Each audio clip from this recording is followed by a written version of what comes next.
काव्यखंड में एक पाठ है जिसका नाम है प्यारे नन्हे बेटे को।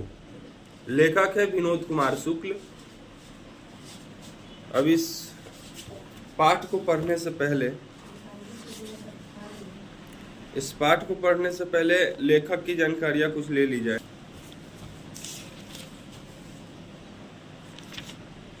आप लोग कक्षा 10 में पढ़े होंगे, एक पाठ था जिसका नाम था मछली।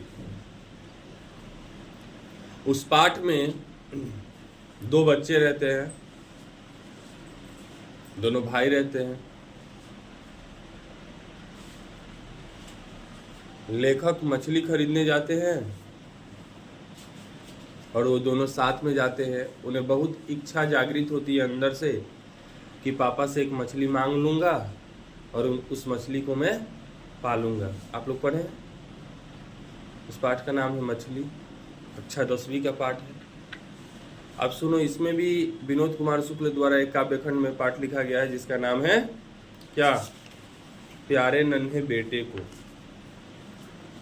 लेखक का जन्म 1 जनवरी 1937 ईस्वी में होता है। लिखना है लेखक का परिचय कि लिख लोगे सर?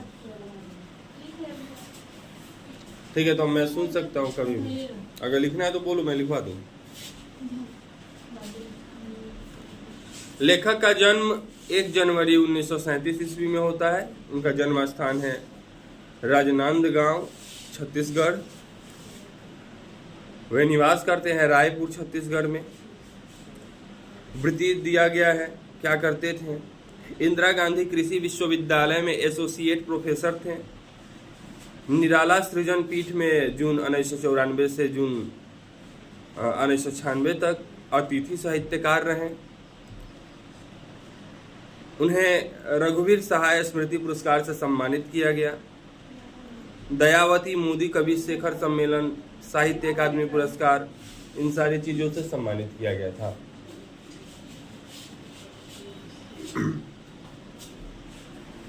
उनके द्वारा लिखी कुछ कृतियां हैं, जैसा कि पहला कविता संग्रह लगभग जय हिंद पहचान सीरीज के अंतर्गत 1971 में प्रकाशित हुआ था। वह आदमी नया गरम कोट पहनकर चला गया विचार की तरह, यह 1981 में हुआ था। सब कुछ होना बचा रहेगा, यह 1992 में हुआ था। अतिरिक्त नहीं 2001 में हुआ था।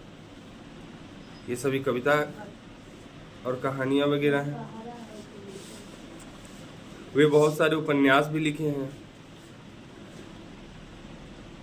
एक बहुत ही अच्छा किताब है, मतलब पाठ है, उसका नाम है नौकर की कमीज।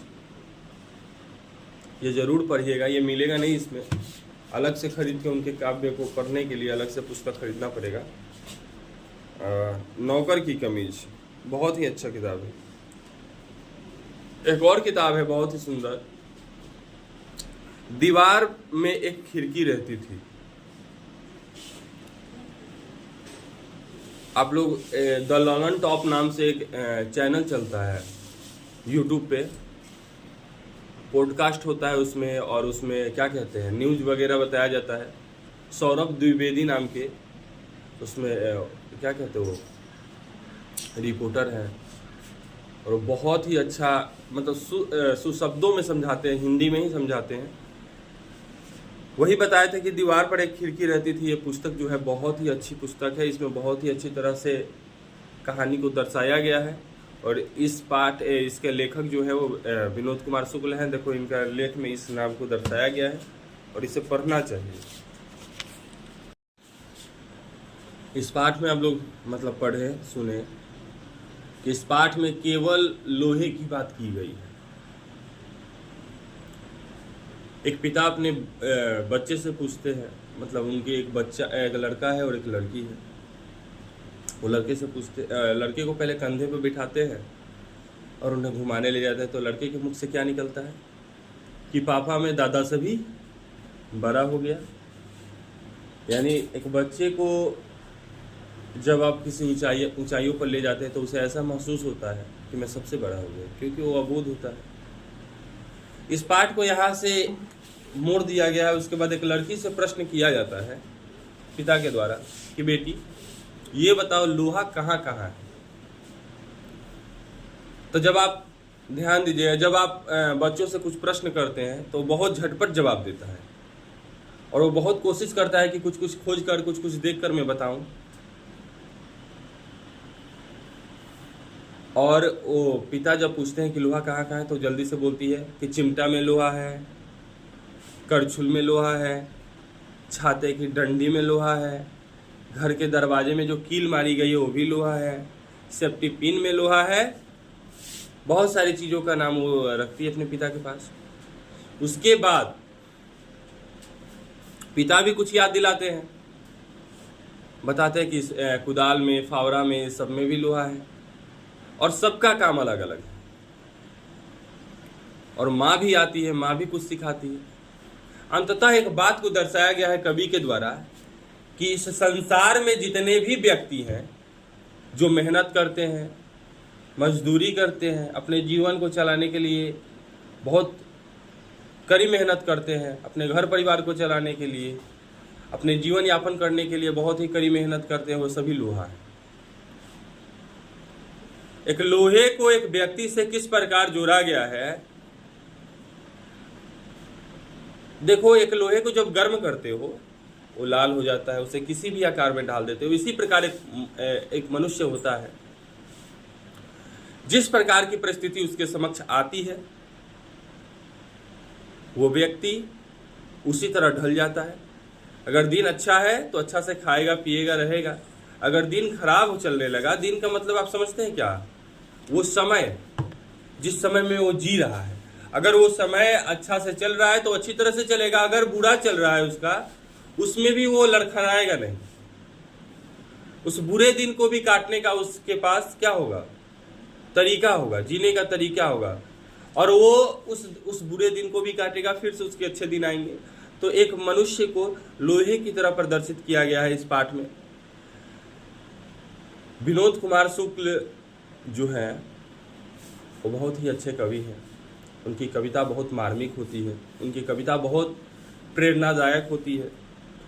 इसमें एक महिला को भी दर्शाया गया है और बताया गया है कि एक महिला जो सभी लोगों के द्वारा सताई हुई होती है वो भी लोहा है, क्योंकि वो महिला सताए गए होने मतलब सताई गई होने के कारण उसके बाद भी वो अपने जीवन को किस तरह से चलाना है, कैसे जीवन को जीना है और बच्चों को पालना है, ये बाखूबी जानती है और निभाती भी है। तो हमें लोहा बनने के लिए बहुत परिश्रम करना पड़ता है। एक लोहे को आप देखिएगा, जब वो ठंडा रहता है तो बहुत कड़ा होता है। मनुष्य ठीक उसी प्रकार है, जब समय सब कुछ ठीक रहे तो उसमें भी अकड़ आ जाती है, लेकिन जब उसकी परिस्थिति उस लोहे को गर्म करने की तरह जब आती है तो एकदम मुलायम हो जाता है। जिस आकार में ढाल दो उस आकार का हो जाता है।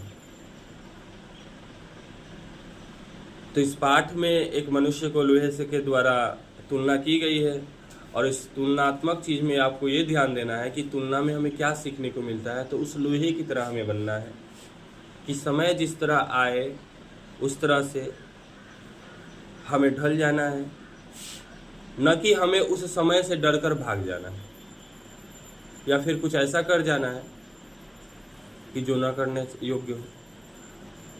तो लोहा बनना सीखो। देखो, परिस्थितियाँ बहुत खराब आएंगी जीवन में। अभी आप लोग तो मतलब हम कह रहे हैं कि जीवन के पहले पड़ाव में भी नहीं है। जब आप लोगों का शादी विवाह होगा तो सबसे पहला पड़ाव वहाँ से शुरू होगा, क्योंकि ऐसा माना जाता है हमारे यहाँ के लोगों द्वारा कि जब शादी विवाह होता है ना तो उसके बाद जिम्मेदारियाँ आती हैं, और जिम्मेदारियों के द्वारा हमारे ऊपर बहुत प्रकार का टेंशन उत्पन्न हो जाता है, और उससे झेलने के लिए, काटने के लिए और उस परिवार को चलाने के लिए बहुत कुछ करना पड़ता है। तो उस पहले पड़ाव को जीने के लिए हमें लोहा बनना पड़ेगा, और लोहा इस प्रकार बनना पड़ेगा कि जब ज़रूरत पड़े तो हमें उस मुलायम लोहे की तरह हो जाना पड़ेगा और उस सांचे में ढल जाना पड़ेगा। अब जैसे मान लो यहाँ पे तुम अभी अपने घर पे हो, तो अपने घर पे तो एकदम अच्छे जीवन जी रही हो, जो कह रही हो पूरा हो रहा है, जैसे कह रही हो सब हो रहा है सब कुछ। लेकिन जैसे ही आपकी जब शादी होगी, आप जिस घर पे जाइएगा